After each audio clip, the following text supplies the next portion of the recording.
दिल्ली में सत्ता के गलियारे में आजकल एक दो चर्चाएं जोरों पर चल रही हैं। एक चर्चा ये कि मोदी अपनी कैबिनेट में कोई बड़ा उलटफेर करने वाले हैं। कुछ नए आएंगे तो कुछ पुराने चेहरे कैबिनेट से जाएंगे। दूसरी चर्चा ये कि राजस्थान कोटे से जो मंत्री बने हैं उनमें से कुछ को 2024 के चुनाव में लोकसभा चुनाव लड़ना पड़ेगा।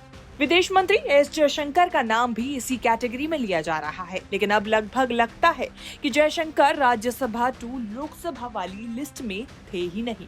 जयशंकर ने राज्यसभा की दूसरी पारी के लिए गुजरात से फिर नामांकन भर दिया है। इसका संकेत ये है कि जयशंकर शायद ही साल भर के भीतर लोकसभा का चुनाव लड़े।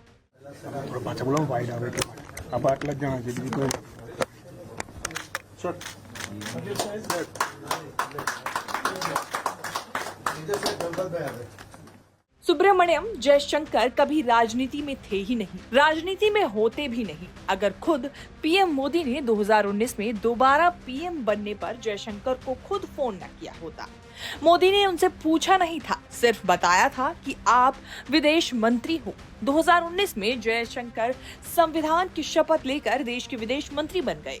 Subramaniam Jaishankar do swear in the name of God that I will bear true faith and allegiance to the Constitution of India. शपथ के उस वक्त जयशंकर राजनीति में नहीं थे, किसी पार्टी में नहीं थे, संसद सदस्य भी नहीं थे। पहले विदेश मंत्री बने, फिर बीजेपी सदस्य और गुजरात से राज्यसभा सांसद बाद में। करीब 30 बरस की भारतीय विदेश सेवा की नौकरी के बाद अचानक पीएम का फोन आना, फिर विदेश मंत्री बन जाना उनके लिए किसी कल्पना जैसा ही था। उनके पास ना कहने का विकल्प तो था, लेकिन ना वाले विकल्प को चुनने की बजाय उन्होंने मोदी के साथ आगे बढ़ना बेहतर समझा। जयशंकर से पहले कोई भी ब्यूरोक्रेट सीधे विदेश मंत्री नहीं बना था।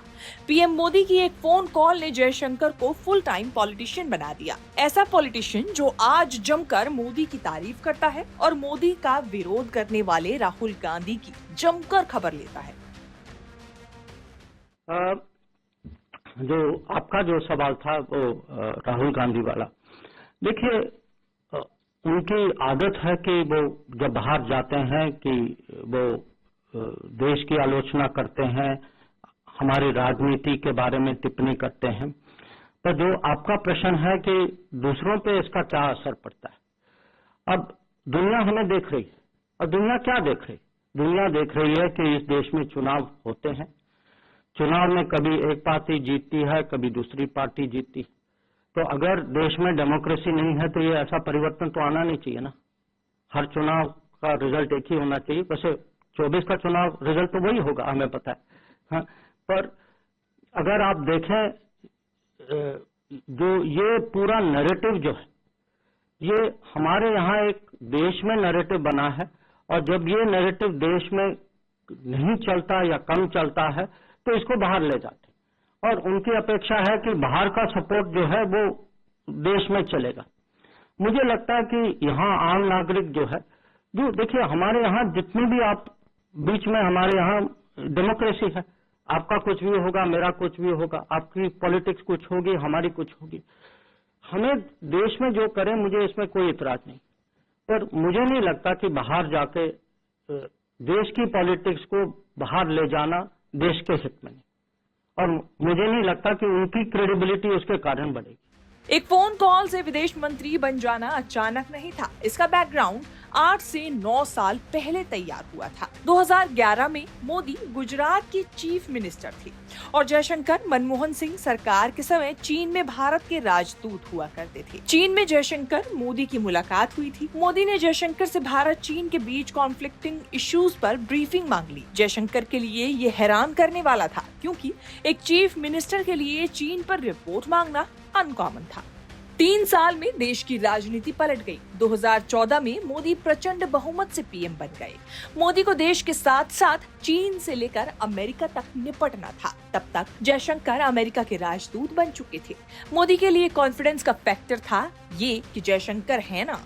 यही वो दौर था जब मोदी का ग्रैंड शो हुआ था अमेरिका के मैडिसन स्क्वायर में। बतौर पीएम अमेरिकी विजिट के बाद मोदी की भारत के बाहर जो दमदार इमेज विदेश में बनी, वो आज तक शाइन कर रही है। 2015 में cabinet committee of the appointment के सामने नए विदेश सचिव के सिलेक्शन की फाइल थी। सुजाता सिंह को टर्म पूरा होने से 6 महीने पहले अचानक हटाया गया था। शायद पीएम मोदी के जहन में जयशंकर का नाम रहा होगा। तकरीबन 3 दशक के आईएफएस करियर में जयशंकर अमेरिका, चीन, चेक रिपब्लिक, सिंगापुर में इंडिया को रिप्रेजेंट कर चुके थे। बायोडेटा और परसेप्शन से जयशंकर विनर बने। जयशंकर के टर्म में देश से बाहर भारत का पावरफुल होना, मोदी का डंका बजना, इन सब ने जयशंकर को बहुत खास बना दिया। पीएम मोदी के पहले कार्यकाल में 2018 में जयशंकर रिटायर हो गए। चाहकर भी मोदी उनकी सर्विसेज का और फायदा नहीं ले पाए। तब सुषमा स्वराज के पास विदेश मंत्रालय का चार्ज था। जयशंकर भी पोस्ट रिटायरमेंट लाइफ में टाटा सन्स में चले गए थे। शायद ही कभी सोचा होगा कि सरकारी ऑफिस में वापसी की सेकेंड इनिंग कुछ स्पेशल, किसी स्पेशल फोन के साथ शुरू होगी। जयशंकर जब रिटायर हुए तब शायद मोदी भी 2019 चुनाव के वर्डिक्ट का इंतजार कर रहे थे।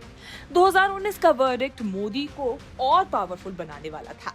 मोदी ने सत्ता में बम्पर वापसी की, नई कैबिनेट बनी तो विदेश मंत्री के लिए मोदी ने जयशंकर को चुना। पीएम मोदी और जयशंकर का आपसी भरोसा आज तक बना हुआ है। जयशंकर ये भरोसा आगे भी बनाए रखने के लिए तैयार हैं। भारत की पहचान, भारत के हित, भारत की जो बात जब मैं बाहर रखता हूँ, दुनिया के सामने रखता हूँ, तो इसमें बहुत सारे अनुभव हैं जो गुजरात से मैं ले गया हूँ। जैसे मैं आपको एक उदाहरण के तौर पे बताना चाहूँगा। अभी काशी में हमारी G20 की डेवलपमेंट मिनिस्टर्स की बैठक हुई। तो आप जानते हैं कि डेवलपमेंट जो मंत्री लोग जो मिलते हैं कि तो नॉर्मली पॉलिसी की बात होती, नीतियों की बात होती। मैं उनको संक्षिप्त में समझाना चाहता था कि भारत में परिवर्तन क्या हो।